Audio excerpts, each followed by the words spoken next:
መጥፎነት ደግሞ በራስ ላይ ነው። የሰው ልጅ በሰው ላይ መጥፎ አይሰራም አይምሰላችሁ፣ ራስ ላይ ነው የምትሰራው። የአናጺው የመጨረሻ ቤት የምትባል ታሪክ አለች። እሷን ላጫውታችሁ። ግለሰቡ አናጺ ነው። በርካታ ቤቶችን ሰርቷል።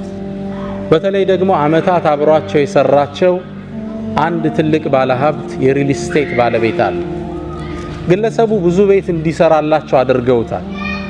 እሱ ነው ጣውላዎቹን፣ ወለሎቹን የሚያነጥፈው፣ ፐርኬውን፣ ጣራውን ሁሉንም የሚሰራ እሱ፣ ኪችኑን ሁሉ የሚሰራ እሱ።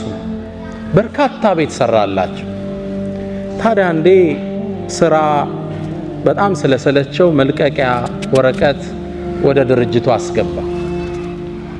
ድርጅቱ ውስጥ ወረቀቱን ሲያስገባ የድርጅቱ ባለቤት ወረቀቱን ሲያዩት የሥራ መልቀቂያ ወረቀት ነው። ይህ ሰው ስራ ሊለቅባቸው በጣም ጥሩ ጓደኛቸው ነበር። አመታት አግዟቸዋል። ከዛም ምን አሉት? በል ስራውን ልትለቅ ወሰንካው፣ እንግዲህ አንድ ነገር ላስቸግረ። ምን አላቸው?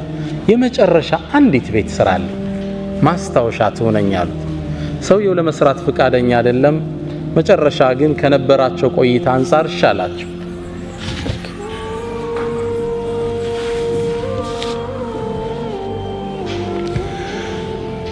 ቤቱን ለመስራት ወሰነ። ለመስራት ግን ፍላጎት አልነበረውም። መጨረሻ ላይ ቤቱን ከመስራቱ በፊት እቃዎቹ ቀረቡለት። ይህን ስራ በጥራት ብሰራው አይሸልም፣ ባልሰራውም ስራ እየለቀኩ ነው፣ ምን ገደደኝ ብሎ ወሰነ።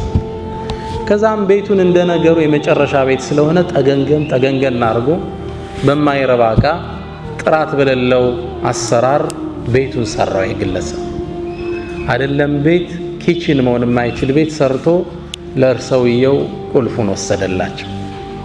ሰውየው ደግሞ ቁልፉን እንደተቀበሉ ወዳጄ ወይ ያሉት ዙረው፣ ይህም ቤት ስራልኝ ያልኩ ለኔ አልነበረም፣ አመታት ከኔ ጋር ሰርተሃል፣ ለአንተ ማስታወሻ እንዲሆን እፈልጋለሁ። ወኢን አሳእቱም ፈለሃ። ይህ ቋሚ ህግ ነው፣ እንዳትጠራጠሩ። ደግነት ለራስ ደግ ነው። ደግ ከመሆን የሰው ልጅ ምን ይከስራል? በሐሳብ ቀን ደግ ለሰዎች፣ መጥፎ ዙሮ ይጠልፋል፣ አትጠራጠር። አንድ ግለሰብ ባለቤቱ ጋር ልግባባ ይላል በወሬ። አጋጣሚ ተቆጥቶ የሆነ ነገር አደረግኩ ሲል ማይሆን ቦታ ይመታትና ትወድቅበታለች። ስትወድቅበት ትንሽ አያት፣ ትንፋሿ ቀጥ አለ፣ ሞተችበት። ደነገጠ። ምን ያደርግ? ገደልኳት ቢል ዕዳ ነው፣ ለወሬም አይመችም። ምን ያደርግ? አንድ ጓደኛ አለው፣ ደግ ያልሆነ ጓደኛ። ባለቤቴን እኮ ሳላቅ እንዲያርጌ ስመታት ገደልኳት፣ ምን ላድርግ አለ። ነው እንግዲህ አጋጣሚ ወድቃ ሞተች ብለ እንዲያደርግ መፍትሄ ብዙ አለ አይደል? ሸረኛ ነበርና መጥፎት መውጫ ነገረው። አይ የምታረገውን አንድ አቋራጭ መንገድ ልስጥህ አለው። አንድ ወጣት ቆንጆ ወጣት ሲያልፍ ያዘውና እሱን ገደለውና ላይዋ ላይ ጣለው። ከዛም ዚና ስትሰራ አገኘዋት፣ ተበሳጨች፣ ሁለቱንም ገደልኩ ብትል ይሻላል አለ።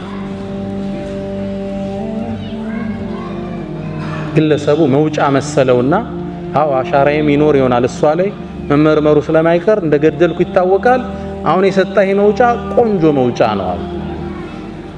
በሩ ጋር ሆኖ ይጠብቃል።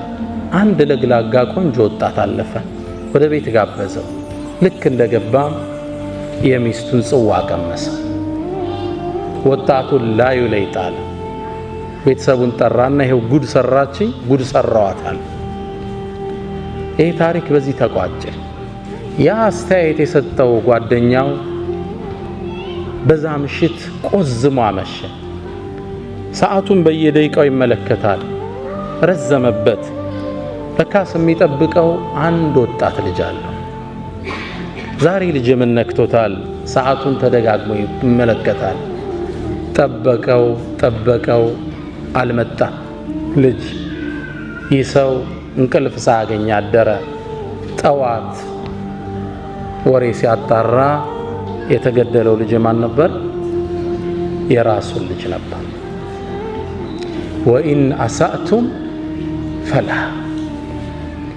በህይወት ጉዟችን ላይ ሶስተኛው ምክሬ ደግ ነው። ቅን እንሁን ለሰዎች ለውጥ እንሳብ። ለእህትሽ እድገት ሐሳብ ይሁን። ማንን ይጎዳል ደግነት? ማንስ ነው ደጉ ነው የጠፋው? ደግነት ዋጋው ወደ ራስ ይመለሳል።